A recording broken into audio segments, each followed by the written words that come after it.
ونعوذ بالله من شرور أنفسنا ومن سيئات أعمالنا من يهده الله فلا مضل له ومن يضلله فلا هادي له ونشهد أن لا إله إلا الله وحده لا شريك له ونشهد أن سيدنا وسندنا وحبيبنا وحبيب ربنا وطبيبنا وطبيب قلوبنا ومولانا وأولانا محمدا عبده ورسوله أرسله بالحق بشيرا ونذيرا وداعيا إلى الله بإذنه وسراجا منيرا أما بعد فأعوذ بالله من الشيطان الرجيم بسم الله الرحمن الرحيم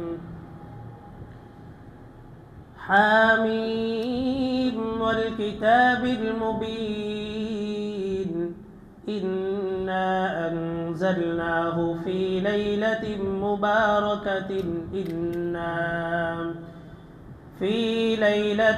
مباركة إنا كنا منذرين فيها يفرق كل أمر حكيم وقال رسول الله صلى الله عليه وسلم إن الله ليطلع في ليلة النصف من شعبان فيغفر لجميع خلقه إلا لمشرك أو لمشاحن أو كما قال عليه الصلاة والسلام صدق الله العلي العظيم وصدق رسوله النبي الكريم ونحن على ذلك لمن الشاهدين والشاكرين والحمد لله رب العالمين سبحانك لا علم لنا إلا ما علمتنا إنك أنت العليم الحكيم شباب بدر الشريف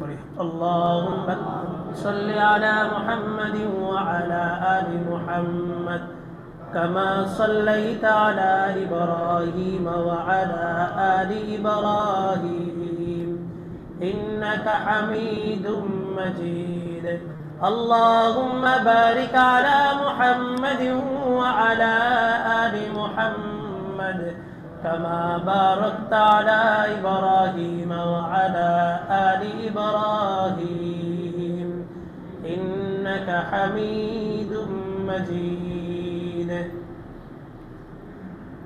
আলহামদুলিল্লাহ আল্লাহ তাআলার নিয়ামতের শুকরিয়া আদায় করতেছি যে মহান রব্বুল আলামিন আরও একটা সপ্তাহ আমাদের হায়াতের মধ্যে বরকত দিয়ে হায়াতকে বৃদ্ধি করে রমজানের খুব কাছাকাছি আসার তৌফিক দান করছেন এই জন্য কালিমাতুর শুকর আদায় করি আলহামদুলিল্লাহ। আল্লাহ তাআলা বান্দাকে পাঠাইছেন পৃথিবীতে শুধুমাত্র কেবলমাত্র আল্লাহর ইবাদত করার জন্য। ইবাদতের বাহিরে কোনো কাজ করার জন্য আল্লাহ তাআলা বান্দাকে পাঠান নাই, শুধুমাত্র ইবাদত করবে। বনি ইসরাইল পর্যন্ত হযরত মূসা আলাইহিস সালামের আগ পর্যন্ত আল্লাহ তাআলা বান্দা যেন ইবাদতে মগ্ন থাকে, ইবাদত ছাড়া অন্য কোনো কিছুতে যেন তার মনোযোগ বিচ্ছিন্ন না হয়, এই কারণে আল্লাহ তাআলা জান্নাত থেকে খাবার পাঠাইতেন। সকাল সন্ধ্যা 2 বেলা খানা আসতো, যেটাকে বলা হয় মান্না সালওয়া। কোনো মানুষের কোনো ইনকাম ছিল না, কোনো কামাই রোজগার কোনো কিছুই ছিল না, শুধুমাত্র আল্লাহর ইবাদত করাই তাদের দায়িত্ব ছিল। বনি ইসরাইলের বেয়াদবির কারণে আল্লাহ তাআলা এই নিয়ামতটাকে উঠায় নিয়েছেন এবং কিয়ামত পর্যন্ত এই প্রথা, এই নিয়মটাকে আল্লাহ তাআলা পরিবর্তন করে দিয়েছেন এবং মানুষের ভিতরে এক শ্রেণীর মানুষকে আল্লাহ তাআলা সম্মানিত করছেন, ধনী বানাইছেন, আরেক শ্রেণীর মানুষকে আল্লাহ তাআলা নিম্নবিত্ত বানাইছেন, যাতে মানুষের পরস্পরের মধ্যে একটা লেনদেন, মুআমালাত, মুআশারাত হইতে পারে। সবাই যদি সমান হয় তাহলে পরীক্ষাটা সহজ। সবাই ধনী, কেউ কারো অধীনে নয়, কেউ কারো চাকরি করে না, সবাই ধনী, তো পরীক্ষাটা সহজ। আল্লাহ পরীক্ষাটাকে আরেকটু কঠিন করলেন। কেউ ধনী, কেউ গরিব। তো গরিবরা ধনীদের অধীনে কাজ করে। কোনো ধনী আছে যতটুকু তার প্রাপ্য তার চাইতে বেশি দিচ্ছে, আর কেউ আছে যতটুকু দেওয়ার ততটুকু দিচ্ছে না, জুলুম করতেছে। এটাই আল্লাহ তাআলা বলছেন, আল্লাযী খালাকাল মাউতা ওয়াল হায়াতা লিয়াবলুয়াকুম আইয়ুকুম আহসানু আমালা। হায়াত মওতকে আল্লাহ তাআলা শুধুমাত্র এই জন্যই সৃষ্টি করছেন যে মানব জাতিকে আল্লাহ পরীক্ষা করবেন কে উত্তম আমল করে। বেশি আমল না, উত্তম আমল। একসাথে 100টা সেজদা দেওয়া উত্তম নয়, একটা সেজদা সুন্দরভাবে দেওয়াটা উত্তম।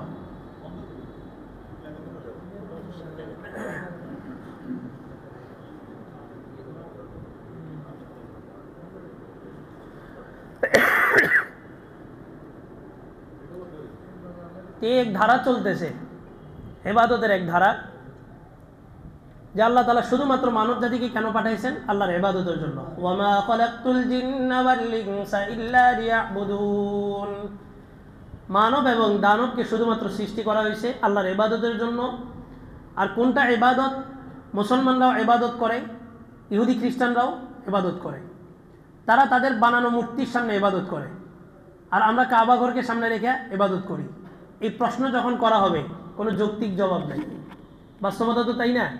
কাবা শরীফকে সামনে রেখে তো সেজদা দিচ্ছি পশ্চিম দিকরা, তো তারা তাদের মূর্তিকে সামনে রেখে সেজদা দিচ্ছে, ব্যবধান কোথায়? এটাই সমস্ত মুফাসসিরিন কেরাম এই লিয়াবুদুনের ব্যাখ্যা করছেন, আই লিয়ারিফুন, এমন ইবাদত যেটা দ্বারা আল্লাহকে চেনা যায়। তা আমরা কাবা শরীফকে সামনে রাখছি কার আদেশে? আল্লাহর আদেশে। কাবাকে সেজদা দিচ্ছি কার স্মরণে? আল্লাহর স্মরণে। এই ইবাদতের মাধ্যমে কাকে চিনতেছি? আল্লাহকে চিনতেছি। আর তারা তাদের ইবাদতের মাধ্যমে আল্লাহকে চিনতেছে না, বরঞ্চ আল্লাহকে ভুইলা মানুষকে চিনতেছে। মানুষ তাদের বানানো যে বস্তুগুলো আছে ওই বস্তুগুলোকে চিনতেছে।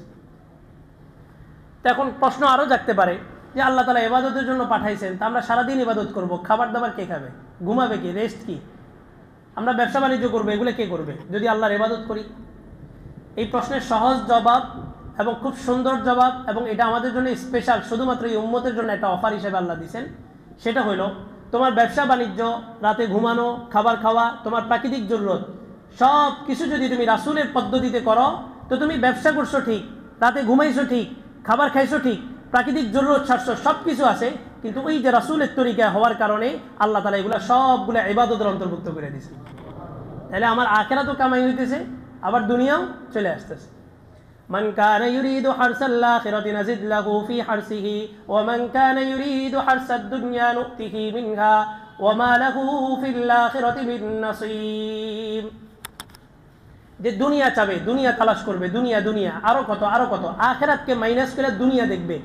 আল্লাহ বলেন দুনিয়াতে তো সে ততটুকুই পাবে যতটুকু তার ভাগ্যে লেখা আছে, যতটুকু তার তাকদীরে লেখা আছে। কোটি টাকার মালিক, তে খানা কি 20 বেলা নাকি? রিজিক কোনটা? যেটা কামায় ওইটা, না যেটা ভিতরে ঢুকে ওইটা রিজিক? ভিতরে যেটা ঢুকে। তো বলেন ঢুকানো ছাড়া কে আছে? একজন রিক্সাওয়ালাও সেও তো খাবার খাইতেছে, একজন কোটিপতি সেও খাবার খাইতেছে। কোটিপতি হয়তো মাসে মাছ গোস্ত একটু বেশি খাইতেছে, তো রিজিক আবার টান দিতেছেন না আল্লাহ, তার শেষ 10 বছরে যায় সে আর মাছ গোস্ত খাইতে পারে নাই, ডাক্তার রেস্ট্রিকশন জারি করে দিছে, আপনার মাছ গোস্ত খাইতে পারবেন না, ভেজিটেবল 3 বেলা না, তাও কয় বেলা? 2 বেলা। তো রিজিক এটা বরাদ্দ আছে, হাদিসের মধ্যে আছে, বান্দা যে পরিমাণ রিজিকের সন্ধান করে, রিজিক তার চাইতে দ্বিগুণ বান্দাকে তালাশ করে। রিজিক আপনি যেখানেই থাকেন সেখানে আসবে। আপনি যখন বেকার ছিলেন তখন কি না খায় মারা গেছেন? আপনি বিবাহের আগে কি না খায় মারা গেছেন? তো বিবাহের পরে আপনার বিবিকেও পালবে কে? যে আল্লাহ আপনাকে এতদিন পালছেন ওই আল্লাহই পালবে। সন্তান আসার পরে ওই সন্তানকে পালবে কে? যে আল্লাহ আপনাকে এবং আপনার বিবিকে এতদিন পালছে ওই আল্লাহই আপনার সন্তানকে পালবে। রিজিকের জন্য কেউ মারা যায় না, বরঞ্চ দেখা গেছে রিজিক কামাইতে যায় মানুষের তোপের মুখে পড়ে তারপরে মারা গেছে। আল্লাহ। এখন রিজিকের সন্ধান করবা, করো, দুনিয়ার পিছনে সময় দিবা, দাও, সব কিছু করো। কি পদ্ধতিতে? রাসূলের দেখানো পদ্ধতিতে। যৌবনের চাহিদা পূরণ করার জন্য যৌবনের একটা চাহিদা দিয়ে আল্লাহ তাআলা সবাইকে তৈরি করছেন। রসায়ন বিজ্ঞান সেও এটাকে স্বীকার করে। আল্লাহ তাআলা পুরুষকে নারীর প্রতি, নারীকে পুরুষের প্রতি আকর্ষণ করে বানাইছেন। এটা চাহিদা পূরণ করতে হবে। পদ্ধতি কোনটা? ওই রাসূল যেটা দিয়ে গেছেন, বৈবাহিক সূত্রের পদ্ধতিতে। আর বৈবাহিক সূত্র বাদ দিয়া পরকীয়ার মাধ্যমে পরনারীর সাথে জেনায় লিপ্ত হবে, তা আল্লাহ তাআলা রোগও তৈরি করে দিয়েছেন, এইডস। জেনা যারা করবে এইডস একটা রোগ হবে, শরীরের আপনার নিয়ন্ত্রণ পদ্ধতিটা হারায় ফেলবে। জ্বর যদি হয় তো জ্বর বাড়তে থাকবে, জ্বর আর কমবে না। এটাকে বলে এইডস রোগ। 2019 সালে ভারতে দেখা দিয়েছিল এই পরকীয়ার কারণে, অবৈধ মিলামেশার কারণে। তো সব কিছু চাহিদা আল্লাহ তাআলা দিয়েছেন, চাহিদা পূরণ করব কোন পদ্ধতিতে?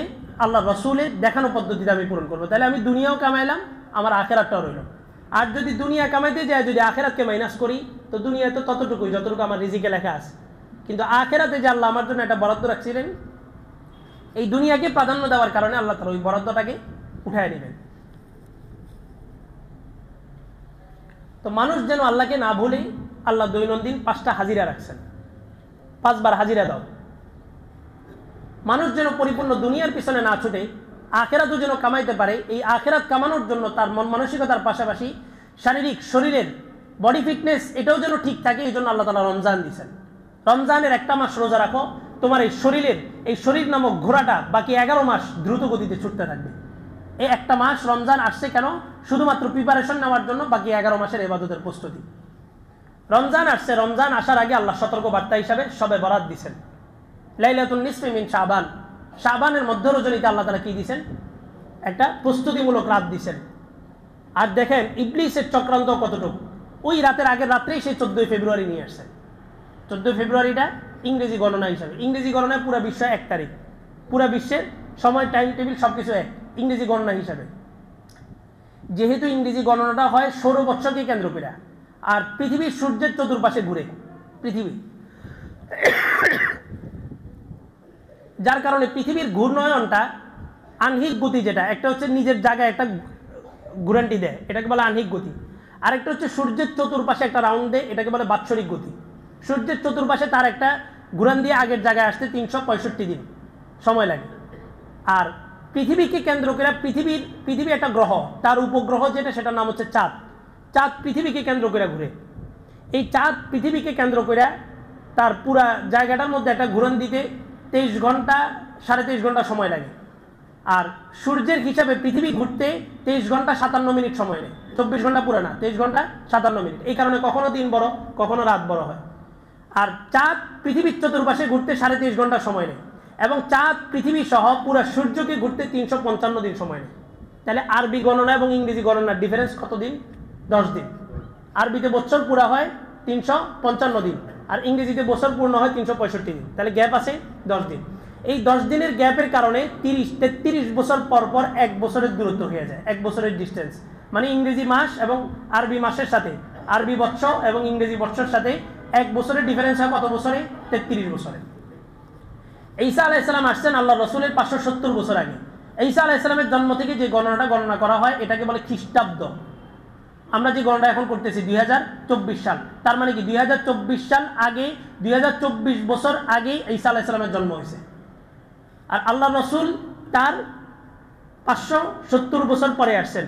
আল্লাহ রসুলের হিজরত যেদিন হয়েছে সেদিন থেকে হিজরি সনের গণনা শুরু, অর্থাৎ 1446 বছর এখন গণনা। 1446 বছর আগে আল্লাহ রসুল হিজরত করছেন। এই ব্যবধানটা আস্তে আস্তে বাড়তে বাড়তে এখন দেখেন এমন একটা সময় আসছে যে 14 ফেব্রুয়ারি যেদিন, তারপরের দিনই কি শবে বরাত।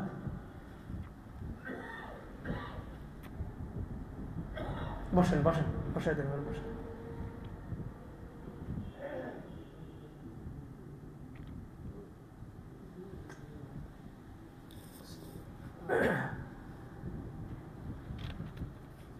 লাইলাতুন মিন নিসফি শাবান, এই রাতের এতটা গুরুত্বপূর্ণ। এই রাতকে আমরা আমাদের পরিভাষায় বলি শবে বরাত। শাব মানে রাত, বারাত মানে হচ্ছে কর্তন করা। আল্লাহ এই রাত্রে অসংখ্য জাহান্নামীকে জাহান্নাম থেকে মুক্তি দান করেন। এই কারণে এই রাতকে বলা হয় বারাত, মানে মুক্তি দিয়ে দেওয়া হলো। কর্তন করে তাদের শাস্তি বাদ দিয়ে তাদেরকে মুক্তি দিয়ে দেওয়া হলো। এই কারণে এই রাতকে কি বলা হয়? লাইলাতুল বারাআহ। এই রাতের আরেকটা নাম হচ্ছে লাইলাতুল বারাকাহ। এই রাতে আল্লাহ তাআলা অনেক বরকত দান করেন বান্দার উপর। এই রাতের আরেকটা নাম হচ্ছে লাইলাতুল রাহমাহ। এই রাতে আল্লাহ তাআলা বান্দার উপরে বিশেষ রহমত নাজিল করেন। আর এই রাতকে আরবি ভাষায়, হাদিসের ভাষায় বলা হয়েছে লাইলাতুন নিসফি মিন শাবান, শাবানের মধ্য রজনী। কোরআনের একটা সূরা আছে সূরাতুদ দুখান। দুখান মানে হচ্ছে ধোঁয়া। কিয়ামতের সবচেয়ে বড় বড় 15টা নিদর্শন, তার মধ্যে একটা হচ্ছে ধোঁয়া। পুরা পৃথিবীটার মধ্যে একটা ধোঁয়া ছড়ায় যাবে। এই ধোঁয়ার উপরে ভিত্তি করে এই সূরাটা নাজিল করা হয়েছে, যেটা সংক্ষেপ রূপ হচ্ছে দুখ। দুখ শব্দ মানে ধোঁয়া। আর দুঃখ শব্দের ফুল মিনিং হচ্ছে দুখন, মানে ধোঁয়া। আল্লাহ রসুল একদিন আল্লাহ রসুলের কাছে খবর আসলো যে মদিনার ইয়াসরাবের ভিতরে একটা বাচ্চা আছে, যে বাচ্চা গোপনে কথাবার্তা বলে, কার সাথে যেন অদৃশ্যের লোকের সাথে সে আলাপ করে। মানুষের মধ্যে ছড়ায় গেলে এই লোকটা মনে হয় দাজ্জাল। রাসূলের কাছে খবর আসার পরে রাসূল এত জোরে একটা দৌড় দিলেন যে রাসূলের গায়ের শরীরের উপরে যে চাদরটা ছিল চাদরটা পিছনে পড়ে গেল। রাসূল দৌড়ে গেলেন, যা দেখলেন যে ওই বাচ্চা তার বাড়ির আঙিনায় শোয়া, চৌকাঠের উপরেই, এবং পুরা মাথা এবং পুরা শরীর একটা কম্বল দিয়ে পেঁচানো। সে কি যেন বিড়বিড় করে আলাপ করতেছে কার সাথে। আল্লাহ রসুল খুব আস্তে আওয়াজে, ক্ষীণ আওয়াজে তার কাছে গেলেন, যে কান পায়দা কথা শুনতেই সে বলতেছে, মোহাম্মদ কেন আসছো? আল্লাহ রসুল আশ্চর্য হয়ে গেলেন, চেহারা লাল হয়ে গেল।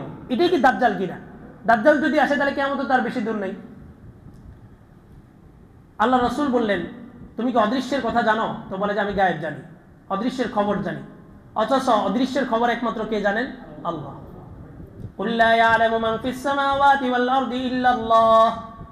আল্লাহ রসুলকে বলেন, রাসূল আপনি বলেন, আসমান এবং জমিনের যত অদৃশ্যের খবর আছে এটা একমাত্র আল্লাহ তাআলাই জানেন, আর কেউ জানেন না। আল্লাহ রাসূলকে বলতেছেন আর কেউ জানে না, আর আমরা 1400 বছর পরে আইসা কি বলতেছি? রাসূল কি জানে? গায়েব জানে। আচ্ছা বলেন, রাসূল গায়েব জানে কিভাবে? তো তারা বলে যে রাসূল কিয়ামত কিভাবে হবে, কি কি নিদর্শন সবগুলা রাসূল বলে গেছে, এই জন্য রাসূল কি জানে? গায়েব জানে, তাই না? তাদের যুক্তি তো এটা। আচ্ছা বলেন, রাসূল কিয়ামত হবে এটা সংবাদ রাসূল আমাদেরকে বলে গেছেন না? তো রাসূল কি কে বলছেন? আল্লাহ বলছেন। আল্লাহ বলার কারণে রাসূল যদি ভবিষ্যতের সংবাদ দিয়ে যদি রাসূল গায়েব জানেন, তাহলে এখন কিয়ামতের আলামতগুলো কি আমরাও জানি না? তা আমরা তো এখন বলতেছি কিয়ামত হওয়ার আগে এটা হবে ওটা হবে, তাহলে কি আমরাও কি গায়েব জানি? আমাদেরকে কেউ বলবে যে হুজুরে গায়েব জানে? এটা বললে ঈমান থাকবে? ঈমান থাকবে। গায়েব একমাত্র কে জানে? আল্লাহ জানে। মুহাম্মদুর রাসূলুল্লাহর কাছে আল্লাহ তাআলা কিছু কিছু গায়েব প্রকাশ করছেন, তাই বলে রাসূল আলিমুল গায়েব নন। গায়েব মানে কি? যেটার কোনো সূত্র ছাড়া যে জিনিসটা জানা যায়। আল্লাহ রাসূল কি কোনো সূত্র ছাড়া জানছেন না সূত্রের মাধ্যমে জানছেন? সূত্রের মাধ্যমে জানছেন। তো বলে যে তুমি গায়েব জানো, আচ্ছা ঠিক আছে তুমি বলো তো আমি এখন মনে মনে কি কথা বলতেছি। আল্লাহ রাসূল সাল্লাল্লাহু আলাইহি ওয়াসাল্লাম এই সূরাতুদ দুখানের একটা আয়াত তেলাওয়াত করতেছিলেন মনে মনে। এখন এই খবরটা তো সে জানার কথা না, কিন্তু ওই সাইয়েদ, বাচ্চাটার নাম সাইয়েদ, ইয়াসরিবের এক অধিবাসী, সাইয়েদ বলল যে দুখ। সে যখন বলছে দুখ, আল্লাহ রাসূল মানে হঠাৎ মানে ভয় পেয়ে গেলেন, লাফ দিয়ে দাঁড়ায় গেলেন। ওমর ছিল পাশে, ওমর তরবারি বের করে ফেলছেন। ইয়া রাসূলুল্লাহ বলেন এখনই তার গর্দান উড়াই দিব। রাসূল হযরত ওমরকে ঠান্ডা করলেন। রাসূল মানে চিন্তায় পড়ে গেলেন যে কি হইল এটা, আমার মনের খবর, কোনো শয়তানও তো জানার সুযোগ নেই, কারণ নবীদের উপরে তো কোনো শয়তান প্রভাব বিস্তার করতে পারে না। আল্লাহ রাসূল বললেন লিকুল্লি ইনসানিন শাইতানুন, প্রত্যেকটা মানুষের সাথে একটা শয়তান আছে। তো সাহাবীরা জিজ্ঞেস করলেন হাল মাক, রাসূল আপনার সাথেও আছে? তো বলে যে লি শাইতানুন লাকিন ফাহুয়া আসলাম, আমার সাথে একটা শয়তান আছে, তবে সে কি হয়ে গেছে? মুসলমান হয়ে গেছে। তো কোনো নবীদের উপরে কোনো শয়তান ভর করতে পারে না। আমরা যে হাই দিই না, হামি দিই না, অনেক সময় ক্লান্ত থাকলে আমি, এটা হচ্ছে শয়তানের একটা দোকান, ওয়াসওয়াসার প্রথম নাম্বার। মানুষ যখন হাই দেয়, ওই হাইয়ের ভিতর দিয়ে শয়তানের সুর, চিকন যে সুরটা আছে এটা ঢুকাই দিয়ে তার কল্প পর্যন্ত বসায় দেয়। এই জন্য আল্লাহ রাসূল বলছেন হাই আসলে কি বলবা? লা হাওলা ওয়ালা কুওয়াতা ইল্লা বিল্লাহ। আর মুখে কি দিতে হবে? হাত দিতে হবে। কোনো ব্যক্তি যদি এই হাই আসার সময় এই জিনিসটা মনে করে যে কোনো নবী রাসূলদের হাই আসতো না, এই জিনিসটা শুধু মনে মনে আনতে দেরি, সাথে সাথে হাই চলে যাবে। কেউ যদি মনে শুধু এতটুকু কল্পনা আনে যে কোনো নবী রাসূলদের কি আসতো না? হাই আসতো না, কারণ নবী রাসূলদেরকে শয়তান তো ধোঁকা দিতে পারতো না, তা হাই দিবে কিভাবে? হাদিসের মধ্যে আসছে দুই কাঁধের মাঝখানে, ডান কাঁধ বরাবর একটু ঝুঁকানো, এই জায়গা দিয়ে কল্পটা খুব কাছে হয়, এই পাশে এই কল্পটা খুব কাছে হয়, শয়তান এই বরাবর আইসা তার চিকন সুরটা ঢুকায়। আর আল্লাহ রসুলের মোহরে নবুয়ত, যেটা নবুয়তের সিল মোহর, এটা মারা ছিল কোথায়? এই দুই কাঁধের মাঝখানে। যেই জায়গা দিয়ে শয়তান সুই ঢুকাবে ওই জায়গাটা দিয়ে আল্লাহ তাআলা সিল মোহর মেরে দিয়েছে। নবীকে কোনোদিন কোনো শয়তান ধোঁকা দিতে পারবে না। আল্লাহ রাসূল বলেন মান রাআনি ফিল মানামি ফাকাদ রাআনি হাক্কা, যে ব্যক্তি আমাকে স্বপ্ন দেখলো সে চূড়ান্ত পর্যায়ে বাস্তবেই আমি রাসূলকে স্বপ্ন দেখলো। ফাইন্না শাইতানা লা ইউমাসসিলু লি, কারণ শয়তান কোনোদিন নবীদের আকৃতি ধরতে পারে না। তো নবীকে স্বপ্ন দেখা মানে সরাসরি নবীকে দেখা। আল্লাহ রাসূল চিন্তা করলেন যে আমার মনের মধ্যে কি চলতেছে, এটা কোনো শয়তান, কোনো জাদুঘরের বোঝার পর্যন্ত ক্ষমতা নেই, এই বাচ্চা কিভাবে বুঝলো? আল্লাহ রাসূল তো সূরা দুখানের তেলাওয়াত করতেছিলেন। আল্লাহ রাসূল লাফ দিয়ে দাঁড়ায় গেলেন। ওমর পাশ থেকে তরবারি বের করে বলে রাসূল বলেন এখনই তাকে দ্বিখণ্ডিত করে দিব। তখন আল্লাহ রসুল তাকে বললেন যে ওমর, এই বাচ্চাটা যদি সত্যি দাজ্জাল হয়ে থাকে তাহলে মনে রাখবা এই দাজ্জালকে হত্যা করবে ঈসা ইবনে মারিয়াম। আল্লাহ তাআলা বলছেন দাজ্জালকে সর্বশেষ জামানায় কে হত্যা করবে? ঈসা ইবনে মারিয়াম। তাহলে তুমি চাইলেও তাকে হত্যা করতে পারবা না। আর যদি সে প্রকৃতপক্ষে দাজ্জাল না হয়ে থাকে, তাকে হত্যা করাটা হবে জুলুম, এটা তোমার দ্বারা সম্ভব না। আমি রাসূল সামনে থাকতে এই জুলুম কেউ করবে, এটা সম্ভব। সূরা দুখানের এই শুরুতেই আল্লাহ তাআলা একটা আয়াতে বললেন, হামিমুল কিতাবিল মুবিন ইন্না আনজালনাহু ফি লাইলাতিন মুবারাকাহ ইন্না কুন্না মুনজিরিন। এই কোরআনকে আমি একটা বরকতময় রাতে অবতীর্ণ করলাম। ফিহা ইউফরাকু কুল্লু আমরিন হাকিম। এই রাতটা এমন রাত, যেই রাতের মধ্যে মহাপ্রজ্ঞাবান আল্লাহ সমস্ত বিষয়ের চূড়ান্ত সিদ্ধান্ত গ্রহণ করেন 1 বছরের। এই আয়াতের ব্যাখ্যার মধ্যে আইসা অধিকাংশ মুফাসসিরিনে কেরাম, অনেক মুফাসসিরিনে কেরাম বলছেন এই লাইলাতুল মুবারাকা দ্বারা শবে কদর উদ্দেশ্য, রমজানের শেষ দশকের শবে কদর উদ্দেশ্য।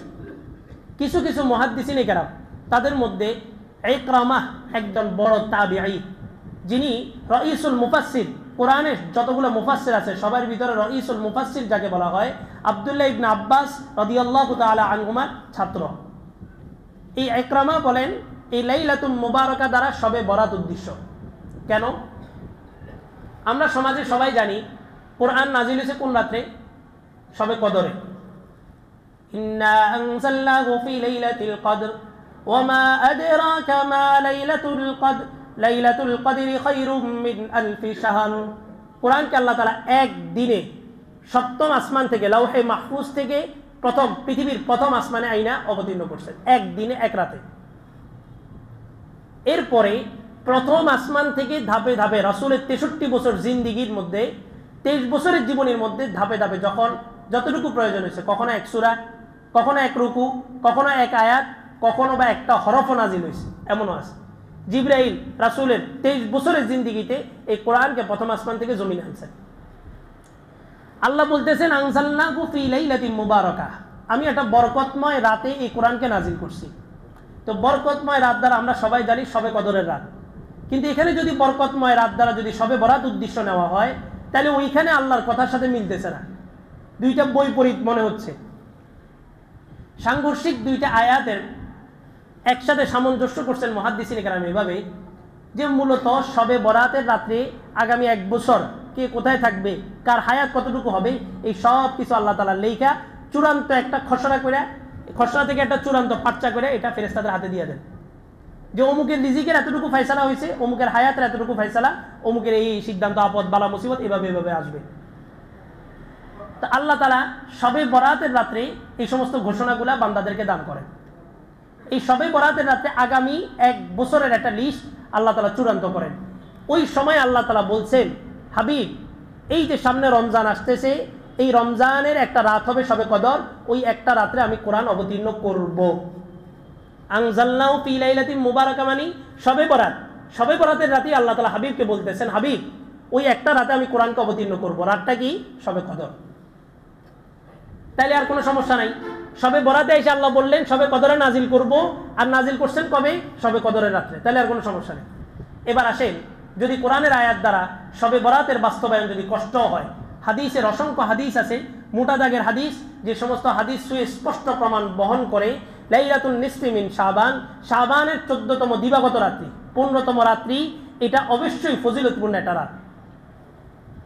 আহলে হাদিস একটা দল আছে, ফেরকা আছে, এদের আবির্ভাবের, এই ভারত উপমহাদেশে এদের আবির্ভাবের ইতিহাস যদি দেখা হয় 100 বছর এখনো পরিপূর্ণ হয়নি। এই নতুন এই দলটা তাদের আবির্ভাবের হওয়ার পর থেকেই আমরা দেখছি শরীয়তের মাসলা মাসাইল কোনোদিন বাড়ে নাই, শুধু কমে। শরীয়তের বিধানগুলো তারা সবসময় কি করে? কাটে। আর কাটসাট করা এটা কার কাজ? নাপিতের। সেলুনে গেলে নাপিত কি করে? কাটে। তো এই আহলে হাদিসদেরকে আমাদের উলামায়ে কেরাম বলে এরা নাপিত, যে কোনো বিধানকে শুধু কাটে। তারা 20 রাকাত, কাইটা কত রাকাত করে দিছে? 8 রাকাত। বিতির 3 রাকাত, কাইটা কত রাকাত করে দিছে? 1 রাকাত। শবে বরাতের ফজিলতপূর্ণ একটা রাত, কাইটা ওটাকে বাদ দিয়ে দিছে, মাইনাস। মানে মানুষ যেন ইবাদত থেকে দূরে থাকে। শবে বরাত নিয়ে মোটা দাগে আলোচনা যেটা আসবে হেডলাইন হবে শবে বরাত নিয়ে বাড়াবাড়িও নয়, ছাড়াছাড়িও নয়। আমাদের সমাজে দুটোটা আছে, এক শ্রেণী শবে বরাতকে স্বীকারই করে না, আরেক শ্রেণী শবে বরাতকে স্বীকার করে এত অতিরঞ্জিত করে যেটা শবে বরাতের আমলের নামে বেদাত চালু হয়ে যায়। শবে বরাতের নির্দিষ্ট কিছু নামাজ আছে, হ্যাঁ, তারপরে শবে বরাতের রাতে মহিলা যদি গোসল করে, মহিলার চুল থেকে যতগুলো পানি পড়বে, যত ফোঁটা, সমস্ত ফোঁটার বিনিময়ে আল্লাহ তাআলা সব গুনাহ মাফ করে দেবেন। আমরা সুবহানাল্লাহ কইতেছেন, মানে আমি বলতেছি এগুলো চালু আছে, এগুলো কোনো কিছুর ভিত্তি নেই ইসলামে। শবে বরাতে যদি কেউ ভালো খাবার খায়, আল্লাহ তাআলা তাকে পূর্ণ 1 বছর ভালো খাবারের ব্যবস্থা করবেন। মানে আল্লাহ ওই দিনের খানার প্রতি ঠেকা, ওই দিন ভালো খাইলে আল্লাহ ভালো দিবে, খারাপ খাইলে আল্লাহ খারাপ দিবে। শবে বরাতের ব্যাপারে শুধু এতটুকু মেনে নেন, এই রাতের বিশেষ একটা ফজিলত আছে। এই রাতে আল্লাহ তাআলা প্রথম আসমানে আসেন। আল্লাহ প্রথম আসমানে আসেন মানে কি, আল্লাহ তাআলার রহমত আসে, বান্দার খুব কাছাকাছি হয়ে যায়। আবু মুসা আল আশআরী রাদিয়াল্লাহু তাআলা আনহু থেকে একটা হাদিস, عن أبي موسى الأشعري رضي الله تعالى عنه قال قال رسول الله صلى الله عليه وسلم إن الله لا يطلع في ليلة من نصف شعبان فيغفر لجميع خلقه إلا لمشرك أو لمشاح। আল্লাহর রহমত প্রথম আসমানে আসে এই রাতের সূর্য ডুবার পর থেকে, মিন গুরুবিশ শামসি ইলা সামাইদ দুনিয়া, সূর্য ডুবার সাথে সাথে আল্লাহর রহমত প্রথম আসমানে চলে আসে, বান্দার খুব কাছাকাছি। আয়েশা ফায়াকুল আলা মিন মুস্তাগফিরিন ফাগফির লা, আলা মিন মুস্তারজিকিন ফারজুক লা, আলা মিন মুবতালা ফাউআফি আন, আলা কাযা হাত্তা তাতলু আল ফাজর। আল্লাহ একের পর এক মানুষের সমস্যাগুলো তুলে ধরেন। আছো কেউ ক্ষমা চাবে, আমি তাকে ক্ষমা করব। আছো কোনো অভাবগ্রস্ত লোক, বিপদগ্রস্ত লোক, আমার কাছে বলো, আমি তোমার বিপদ থেকে তোমাকে উদ্ধার করব। এভাবে আল্লাহ তাআলা ডাকতে থাকেন কতক্ষণ পর্যন্ত? ফজর পর্যন্ত। তো আল্লাহ আপনাকে ডাকতে থাকেন কোন আসমানে? প্রথম আসমান থেকে। আর আপনি শবে বরাত নাই মনে করে কি করলেন? বাস বাড়িতে যায় ঘুমাইলেন। এটা কি সুন্দর দেখা গেল? আল্লাহ আপনার দিকে মুতাওয়াজ্জু হয়েছে, আল্লাহ আপনার দিকে তাকায় আছে, ক্ষমার দরজা খুলে রাখছে, তখন আপনি আল্লাহর দরজার দিকে না তাকায় বাড়িতে যায় শুয়ে আছে। আল্লাহ রাসূল সাল্লাল্লাহু আলাইহি ওয়াসাল্লাম একদিন আম্মা জান আয়েশা রাদিয়াল্লাহু তাআলা আনহা সহ শোয়া একসাথে শয়ন করছে। ওই দিন আম্মা জান আয়েশারই বাড়ি ছিল। আম্মা জান আয়েশা হাদিসের ভাষায় বলেন যে রাসূল আমাকে জড়ায় ধরে শুয়েছেন একসাথে। আর এখন তো স্বামী স্ত্রী আলাদা রুম, একখানে শুইলেও মাঝখানে বাচ্চা কাচ্চা থাকে, স্বামী একদিকে বিবি আরেকদিকে। স্বামীর বালিশের নিচেও অস্ত্র, বিবির বালিশের নিচেও অস্ত্র, কেউ কারোর বিশ্বাস নেই তো কি হয়ে যায় না হয়ে যায়। অথচ আল্লাহ রসুলের সুন্নত এগুলো আলোচনা না হইতে না হইতে আমরা জানিও না। আল্লাহ রসুল আম্মা জান আয়েশাকে জড়ায় ধরেই শুইতেন সবসময়। আম্মা জান আয়েশা রাদিয়াল্লাহু তাআলা আনহা বলেন রাসূল হঠাৎ আমার হাতটা ওনার শরীর থেকে আস্তে করে সরাইছেন। আমি কিন্তু জাগর, কিন্তু আমি ঘুমের ভান ধরছি। তা আম্মা জান আয়েশা বলেন যে রাসূল যেভাবে আমাকে সরাইছে আমি আস্তে ওইভাবে সরে গেছি, কিন্তু রাসূলের চাদরটা আমার পিঠের নিচে চলে গেছে। তো রাসূল আস্তে আস্তে চাদর টান দেয়, আর আম্মা জান আয়েশা বলেন আমি ওটার আরো চাপ দিয়ে ধরছি তাতে চাদরটা না বের হয়। আম্মা জান আয়েশার মাথার মধ্যে আসে রাসূল মনে হয় আজকে অন্য কারো বাড়িতে। এটা সতীর হিসাবে আসাটা স্বাভাবিক, অস্বাভাবিক কিছু না। আম্মা জান আয়েশা কি মানুষ ছিলেন না? মানুষ ছিলেন। ওনার মাথার মধ্যে আসছে রাসূল এত রাত্রে ওইটা কই যায়, আজকে তো আমার পালা, অন্য কোনো স্ত্রী বাড়িতে যাচ্ছে নাকি। তো চাপ দিয়ে ধরছে, রাসূল টানে, আম্মা জান আয়েশা আরো চাপ দিতেছে।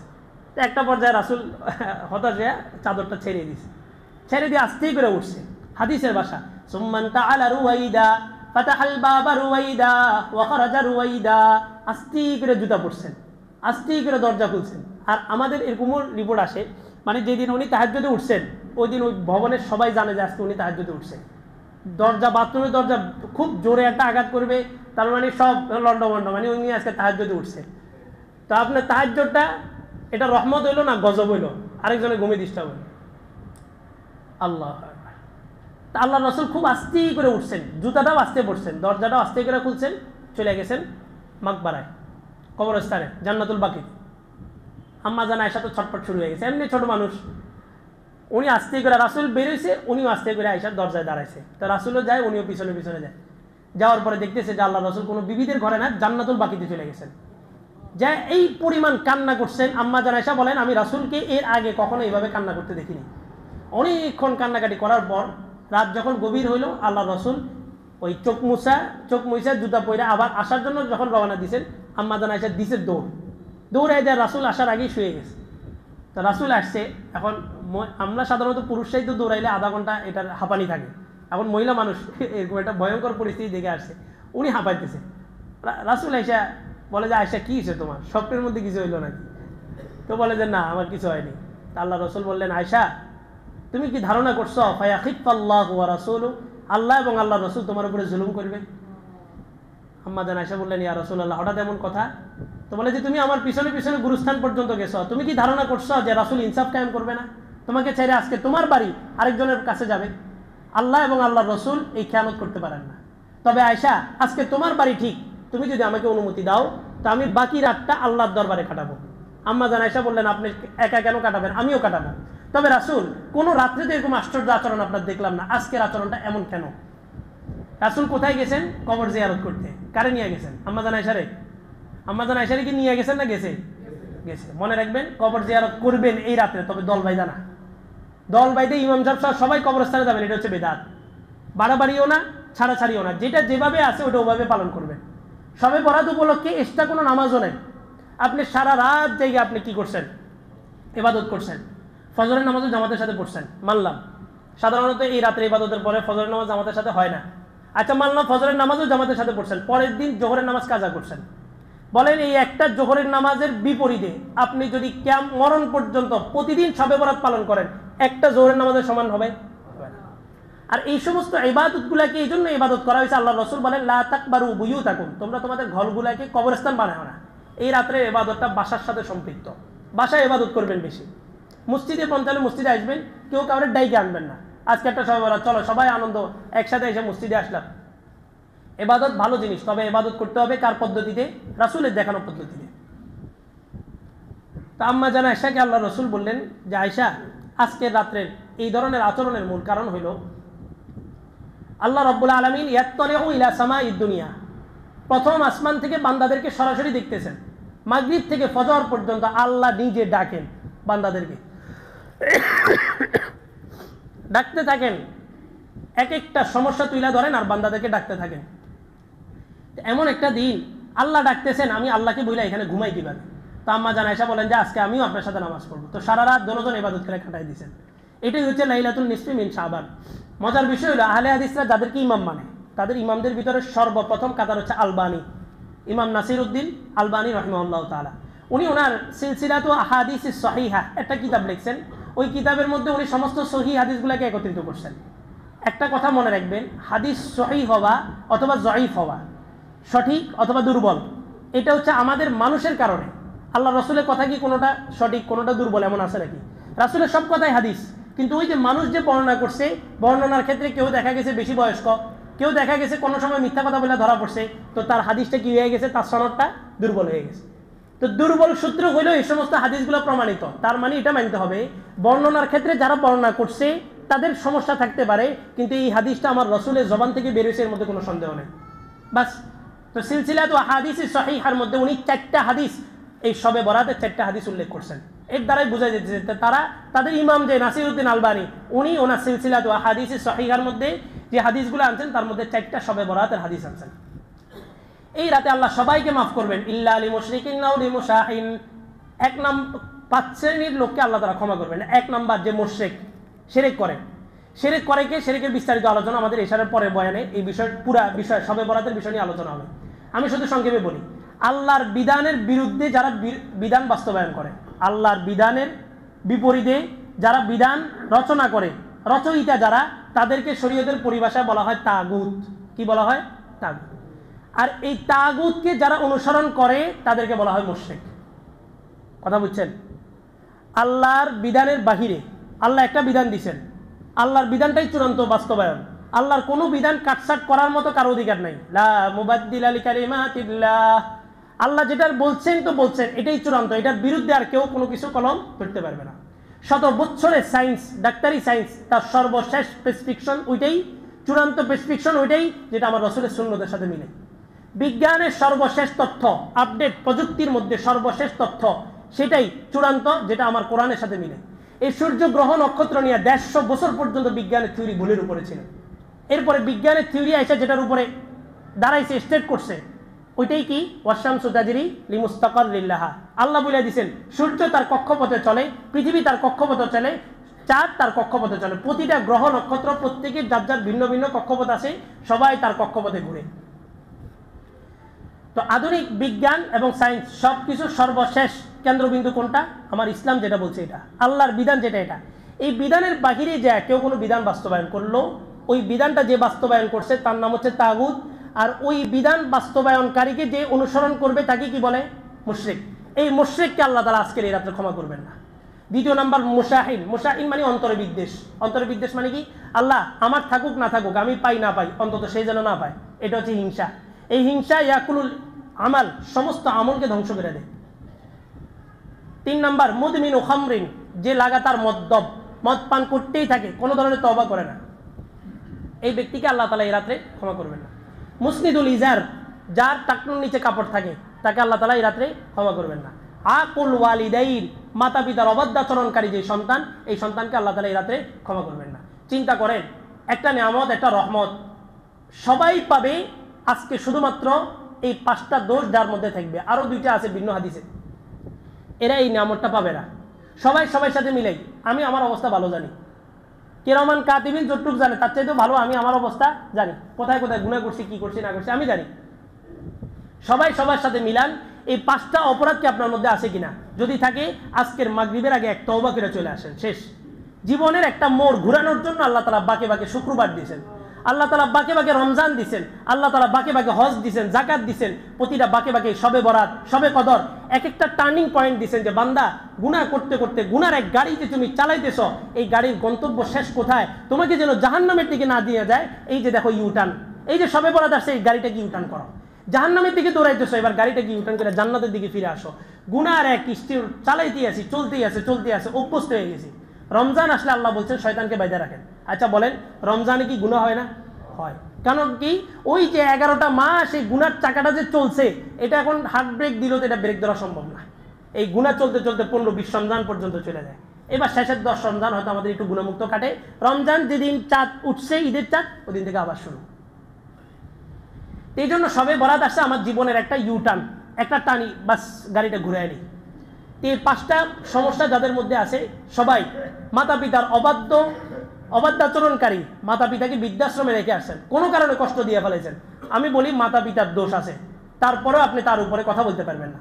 এত গুরুত্বপূর্ণ টপিক যে আল্লাহ নিজের ইবাদতের সাথে মাতা পিতার ইবাদতকে শামিল করছেন।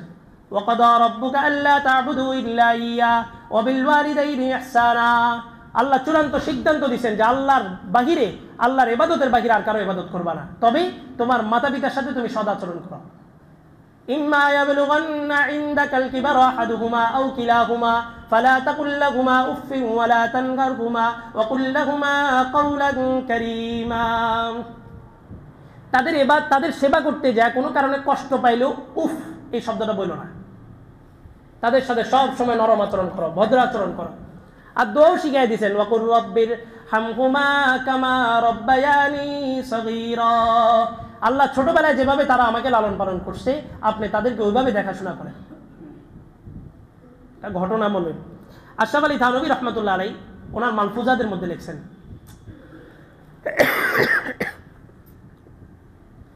ইরাকের একজন ব্যক্তি ছিল মুস্তাজাবুদ দাওয়া, যার দোয়া কবুল করা হইতো, মানে যে কোনো দোয়া করতে ওই দোয়াই কবুল। আর মুস্তাজাবুদ দাওয়া আপনিও হইতে পারবেন। মুস্তাজাবুদ দাওয়া ওই ব্যক্তি হয় যার জীবনে কোনো গুনাহ নেই, বাস গুনাহ ছেড়ে দেন, আপনিও মুস্তাজাবুদ দাওয়া।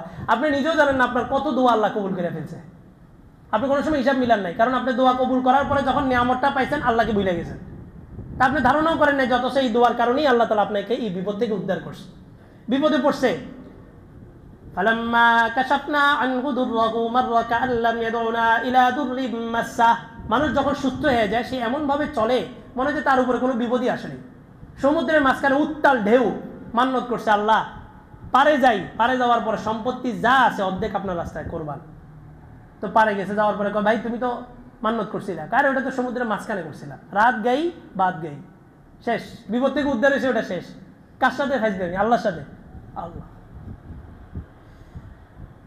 ইরাকের একজন লোক ছিল মুস্তাজাবুদ দাওয়া, যার দোয়া কবুল হইতো, যার কোনো গুনাহ ছিল না। একজন মানুষ অনেক দূর থেকে জানতে পারছে ইরাকের একজন লোক আছে মুস্তাজাবুদ দাওয়া, তার কাছে দোয়া করালে দোয়া কবুল। তো উনি রওনা দিয়েছেন, দীর্ঘ 6 মাস পরে ইরাকে পৌঁছাইছেন, অনেক দূর থেকে আসছে।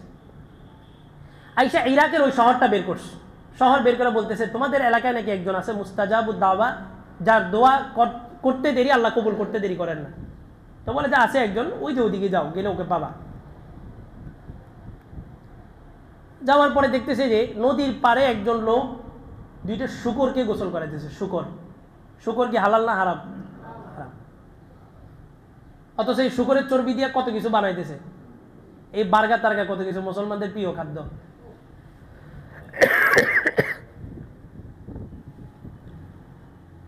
তো দেখতেছে যে দুইটা শূকরকে গোসল করাইতেছে। উনি যা বললেন যে ভাই অমুক ব্যক্তিটাকে আপনি চিনেন? তো কেন আসছেন? বলে যে উনি নাকি মুস্তাজাবুদ দাওয়া, আমি ওনার কাছে কিছু দোয়া করাইতে আসছি। তো বলে যে উনি আমি। আপনি মুস্তাজাবুদ দাওয়া, আপনি হারাম দুইটা প্রাণী শূকরকে গোসল করাইতেছেন।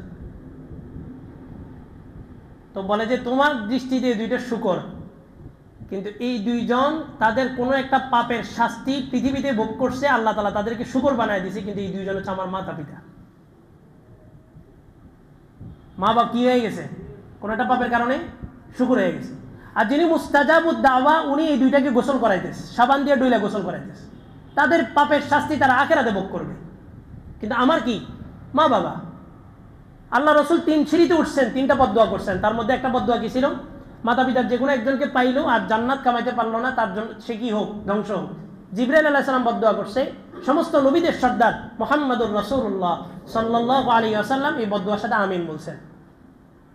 হাদিসের মধ্যে আছে আল জান্নাতু তাহতা আকদামিল উম্মাহাত, এই জান্নাত তোমাদের মায়ের পায়ের নিচে, অর্থাৎ মায়ের সন্তুষ্টি তোমার জান্নাত। মা যদি তোমাকে বলে বিবিকে তালাক দাও, তো তুমি তালাক দিয়ে দাও, শরীয়তের মাসালা। বনি ইসরাইলের এক ব্যক্তি, সে নামাজে দাঁড়াইছে, অনেক বড় আবেদ ছিল। মা ডাকছে, ডাকার পরে সে জবাব দেয় নাই। তো মা বদদোয়া করছে, আল্লাহ তোকে জালিল করুক। কিছুদিন পরে এক বেশ্যা মহিলা তার পেটের বাচ্চা নিয়ে আসছে, ওই আবেদের ব্যাপারে জেনার তহমত দিছে, বলছে আমার সাথে এই আবেদ জেনা করছে, এটা তার সন্তান। পৃথিবীর ইতিহাসে 4 জন বাচ্চা ছোট থাকতেই কথা বলছে। ঈসা ইবনে মারিয়াম, ঈসা আলাইহিস সালাম, যখন মারিয়াম আলাইহিস সালামের ব্যাপারে তহমত দেওয়া হয়েছিল, তখন আল্লাহ তাআলা ওনার জবান খুলে দিয়েছেন। সূরা মারিয়ামের মধ্যে আল্লাহ তাআলা বলছেন, ক্বালা ইন্নী আবদুল্লাহ আতানিয়াল কিতাবা ওয়া জাআলানি নাবিয়্যা, আমি আল্লাহর বান্দা, আমাকে আল্লাহ তাআলা নবী হিসেবে পাঠাইছেন। দ্বিতীয় নাম্বার, ইউসুফ আলাইহিস সালামের সাক্ষী দেওয়ার জন্য জুলাইখার আপন চাচাতো ভাইয়ের জবান আল্লাহ তাআলা খুলে দিয়েছিলেন।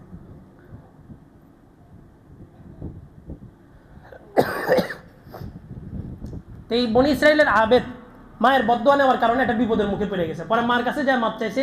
মা বলছে যে ওই বাচ্চাকে যায় কথা বলতে বলা, বাচ্চাই সাক্ষী দিবে তার পিতাকে। তো সমাজের মানুষ সাল্লিশে বসছে, আর হুজুরদের সাল্লিশগুলো তো একটু মজা বেশি। কোনো হুজুর কোনো একটা অকারেন্স করে ধরা পড়লে ওটার মজা আছে, কারণ হুজুর মানি তো ফেরেশতা, তার কোনো অন্যায় অপরাধ হতে পারে না। হুজুর আবার এটা করলো কিভাবে? হুজুরের অন্যায়টাকে খুব ভালো করে মজা করে দেখাও, এবং দোকানে পাটে, চায়ের দোকানে আড্ডা, বাস হুজুর আজকে বয়ানের ভিতরে এটা বলছে, বয়ানে ওইটা বলছে। এই মজাটা লাগাই দেয় শয়তানে। তো সাল্লিশ বসছে, ওই বনি ইসরাইলের ওই আবেদ মায়ের কাছে মাপ চায়, তারপরে আসছে। আসার পরে বাচ্চার পেটের মধ্যে একটা খোঁচা দিছে, ওই বাচ্চার জবান আল্লাহ তাআলা খুলে দিছে। বাচ্চার জবান দিয়ে বলছে যে তার প্রকৃত বাবা কে। পরবর্তীতে ওই আবেদ সে নিষ্কৃত পেয়েছে।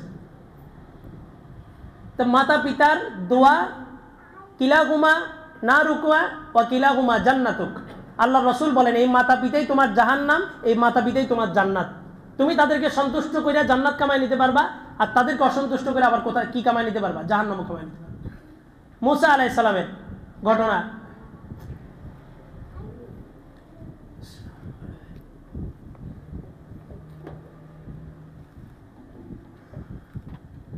জান্নাতে নবীর সাথে থাকবে। কাজ কি? কোনো আমল ছিল না, সারাদিন মাছ বিক্রি করতো, গোশত বিক্রি করতো, আর রাতে এসে মায়ের সেবা করতো।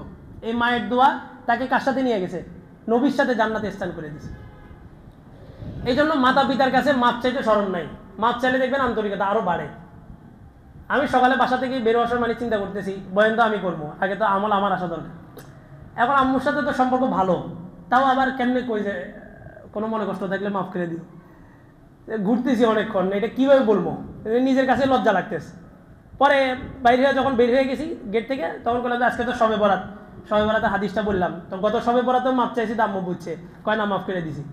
তো এখান থেকে এখানে কোনোদিন ফোন দিয়ে জিজ্ঞেস করা না যে পৌঁছো কিনা। আজকে মাপ চাই বেরিয়েছি, মসজিদে আসার সাথে সাথে কল দিয়েছে, কয় মসজিদে পৌঁছাইছো নি? আমি জি পৌঁছাইছি।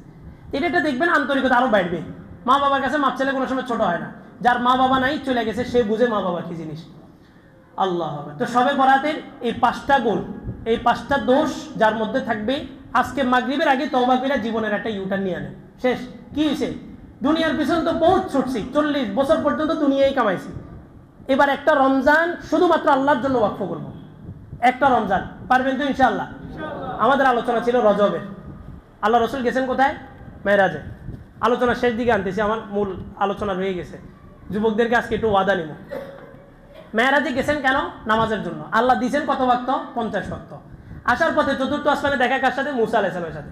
আল্লাহ রসুলের মেরাজ হয়েছে কয়বার? একবার, সবাই জানি এটা। কিন্তু আল্লাহ রসুলের মূল মেরাজ হয়েছে 10 বার। একবার তো সরাসরি আল্লাহর সাথে কথা বলছেন, বাকি ওই যে মুসা আলাইহিস সালামের কাছে গেছেন, মুসা আলাইহিস সালাম আবার আল্লাহর কাছে পাঠাইছে, গেছেন আবার পাঠাইছে, গেছেন আবার পাঠাইছে। কয়বার গেছেন? 9 বার। 5 নং 45। এই 9 বার গেছেন। 5 ওয়াক্ত করে কমাইতে কমাইতে মুসা বলে যে আপনি আবার যান, এই 5 ওয়াক্ত আপনার উম্মত পড়বে না। কি বলেন? মুসা আলাইহিস সালাম কি মিথ্যা কথা বলছিল? সত্যিই তো বলছে, পড়িনি 5 ওয়াক্ত। আল্লাহ রসুল বলেন ইস্তাহিয়াইতু, জাল্লাইনের মধ্যে হাদিস আছে, ইস্তাহিয়াইতু বলেন যে আমি লজ্জাবোধ করলাম। কি প্রত্যেকবার গেলে 5 ওয়াক্ত করে কমাইছে, এবার গেলে তো আসি কত? 5 ওয়াক্ত। আল্লাহ তাআলা আরশে আজিম থেকে ডাক দিলেন, হাবিব চূড়ান্ত সিদ্ধান্ত এই 5 ওয়াক্তই থাকবে, তবে আপনার উম্মতকে সুসংবাদ দিবেন, কোন উম্মত যদি এই 5 ওয়াক্ত নামাজ সময় মতো গুরুত্ব সহকারে যদি আদায় করে, আমি আল্লাহ তাকে পড়ছে 5 ওয়াক্ত, কিন্তু বিনিময় হিসাবে সওয়াব দান করব 50 ওয়াক্তের। পড়ি কয় ওয়াক্ত? 5 ওয়াক্ত, বিনিময় 50 ওয়াক্ত। মানে আমার এক একটা রুকু আল্লাহ তাআলা 10টা রুকু সমান করে দিতেছেন। এক ওয়াক্ত 10 ওয়াক্তের বিনিময়, তাহলে এক একটা রুকু 10টা রুকুর সমান। আমি এখন জুমার নামাজ পড়বো, মানে একটা জুমার নামাজ মানে কি 10টা জুমার নামাজ সওয়াব দান করবেন আল্লাহ। আল্লাহ রসুলের মেরাজ মূল কি? নামাজ। নামাজটা নিয়ে আসছেন। আর বান্দার সাথে আল্লাহর একটা কানেকশনের মাধ্যমই হলো নামাজ। নামাজে দাঁড়ায় গেছে মানে হচ্ছে বান্দা আল্লাহর সাথে কথা বলতেছে। এক বুজুর্গ তার কবিতার মধ্যে লিখছেন, তুমি যদি চাও আল্লাহ তোমার সাথে কথা বলুক, আল্লাহ তোমার সাথে কথা বলুক, তো তুমি কোরআন শরীফ পড়ো। কোরআনের প্রতিটা কথা কার? আল্লাহ। আমি প্রতিটা কথা, প্রতিটা আয়াত পড়তেছি মানে কি আমার জবান দিয়ে আল্লাহ কথা বলতেছেন, তাই না? আর তুমি যদি চাও তুমি আল্লাহর সাথে কথা বলবা, তাহলে তুমি নামাজে দাঁড়ায় যাও। কেন? হাদিসের মধ্যে আছে, ইদাল মুসাল্লি ফিস সালাতি ইউনাজি রাব্বা, বান্দা যখন নামাজে দাঁড়ায় সে সরাসরি আল্লাহর সাথে কথা বলে। নামাজে দাঁড়াইছে মানে আল্লাহর সাথে কথোপকথন শুরু হয়ে গেছে। ইমাম বলে আলহামদুলিল্লাহি রাব্বিল আলামিন, আল্লাহ উপর থেকে বলে হামিদানি আব্দি। আমরা আওয়াজ শুনি না, আমাদের কানে তো গান শুনতে শুনতে এই কান তো কান নাই, শেষ। অন্তরের একটা কান আছে, অন্তরের একটা চক্ষু আছে, যেটা বুজুর্গদের আছে, যাদের কোনো গুনাহ নাই তাদের অন্তর চক্ষু খোলা, তারা এখানে বসে সবকিছু দেখে ফেলতে পারে, এখানে বসে সবকিছু শুনতে পারবে। আল্লাহ তাআলা তাদের গুনাহ না থাকার কারণে, মাসুম হওয়ার কারণে এই বৈশিষ্ট্যটা দেন। আর আহলে সুন্নাত ওয়াল জামাতের যতগুলো আকীদা, তার মধ্যে একটা আকীদা হচ্ছে কারামাতুল আউলিয়া, এই হাক্কুন, বুজুর্গদের দ্বারা যে কারামত প্রকাশ পায় এটা সত্য। আল্লাহ বলেন হামিদানি আব্দি, বান্দা যখন বলে আর রহমানির রহিম। আল্লাহ আবার বলে মাজ্জাদানি আব্দি, বান্দা যখন বলে মালিকি ইয়াউমিদ্দিন। আল্লাহ বলে আসনা আলাইয়া আব্দি। আমি একটা আয়াত পড়ি, আল্লাহ একটা জবাব দেন, আমি একটা পড়ি, আল্লাহ একটা জবাব দেন। এরপরে চূড়ান্ত মালিকি ইয়াউমিদ্দিন বলে আল্লাহ বলেন যে সাদ্দাকানি আব্দি, বিচার দিবসের মালিক ঘোষণা করছে। এই ফেরেশতারা বলছিল না এদেরকে তৈরি করতে না, ওই যে দেখো কি বলে, কি স্বীকৃতি দিতেছে। এরপরে আল্লাহ বলেন, বান্দা বলে ইয়াকা না'বুদু ওয়া ইয়াকা নাস্তাঈন, আল্লাহ আপনার ইবাদত করি, আপনারই সাহায্য চাই। এই কথা বলার পরে কিছু কিছু বান্দা যখন এটা বলে আপনারই ইবাদত করি, আপনারই সাহায্য চাই, তখন আল্লাহ হাসে।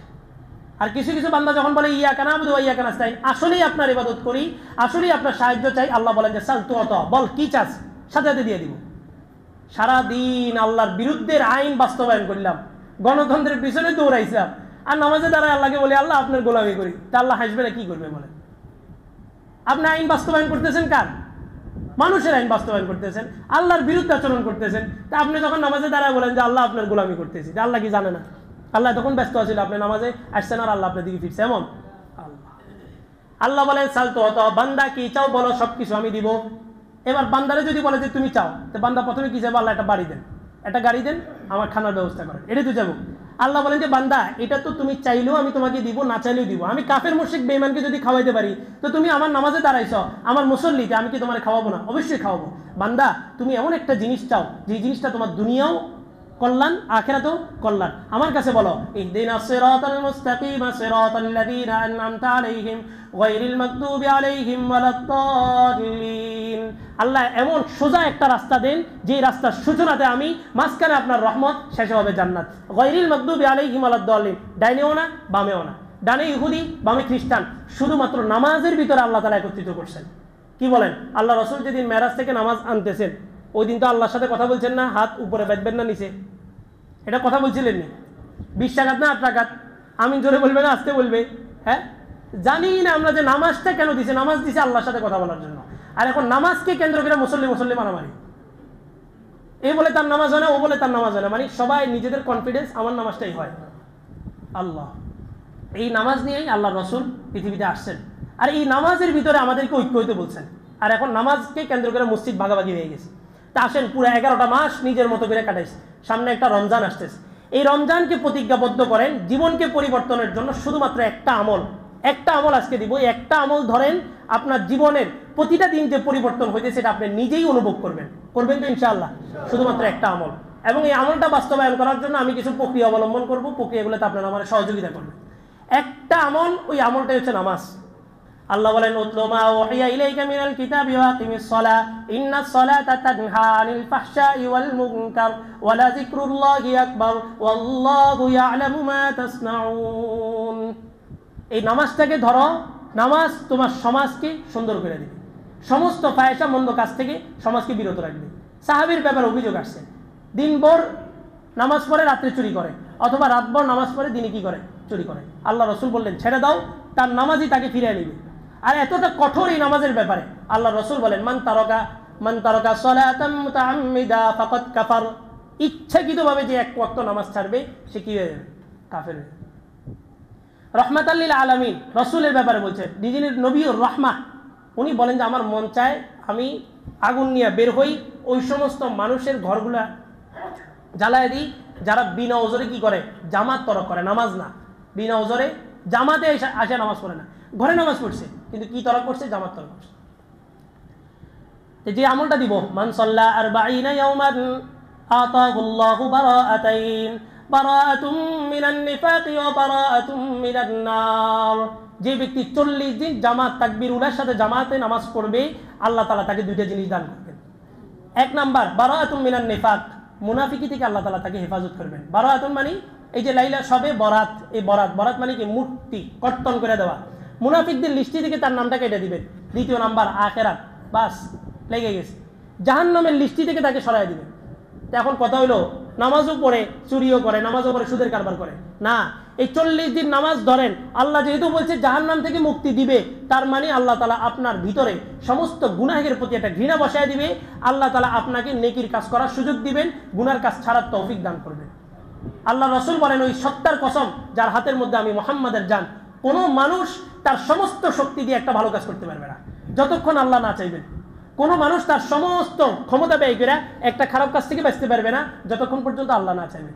নামাজে আসছেন, মনে মনে শুকরিয়া আদায় করেন যে আল্লাহ আমার নামটা ফেরেশতাদের লিস্টে দিয়েছে, তারপরে ফেরেশতারা আমার মসজিদে ঢুকার সুযোগ দিয়েছে। এমনও মুসল্লি দেখছি মসজিদের সামনে আসছে, মোবাইল আসছে যে কাস্টমার আসছে, উনি এখান থেকে চলে গেছে, এই মসজিদের গেট থেকে, আমি দেখছি মসজিদের গেট থেকে চলে গেছে। উনি তো ভাবছেন নামাজে এক ওয়াক্ত না পড়ি, আমি কাস্টমারটা তো ধরছি, কিন্তু কি নষ্ট করছে এটা আখিরাতে গেলে বুঝবো। তো হিম্মত করা যায়নি, 40 দিন তাকবীরুল্লাহর সাথে জামাত পড়তে পারবেন ইনশাআল্লাহ। আমি গত বছর রমজানের নিয়ত করছিলাম যে 40 দিন তাকবীরুল্লাহ, মানে আমি নামাজ পড়াবো, কাউরে পড়াইতে দিনি, একদম 40 দিন, রমজানের 30 দিন, রমজানের পরে 10 দিন। এটা হিম্মত করলেই সম্ভব, অসম্ভব কিছু নেই। 40 দিনের একটা আমল করেন, আপনার জীবনের প্রতিটা দিনে, 40 দিনের প্রতিটা দিনে আপনি নিজে অনুভব করবেন যে জীবনের মধ্যে একটা পরিবর্তন আসছে। আসরের পরে হাজিরা খাতা রাখবো, যারা এই 40 দিনের প্রোগ্রামটাতে অংশগ্রহণ করতে চান, আজকে মাগরিব থেকে চালু হবে, ওনারা এই হাজিরা খাতার নাম দিবেন এবং প্রত্যেক ওয়াক্ত হাজিরার পরে একটু হাজিরা দিবেন। আর এই যে 5 ওয়াক্ত নামাজ, এটা তো মূল হাজিরা কার কাছে? আল্লাহর কাছে। আপনি নামাজ বাদ দিয়ে দিচ্ছেন, নামাজ ছেড়ে, আল্লাহ আপনার হাজিরা নিবেই নিবে, এটা নিশ্চিত থাকেন।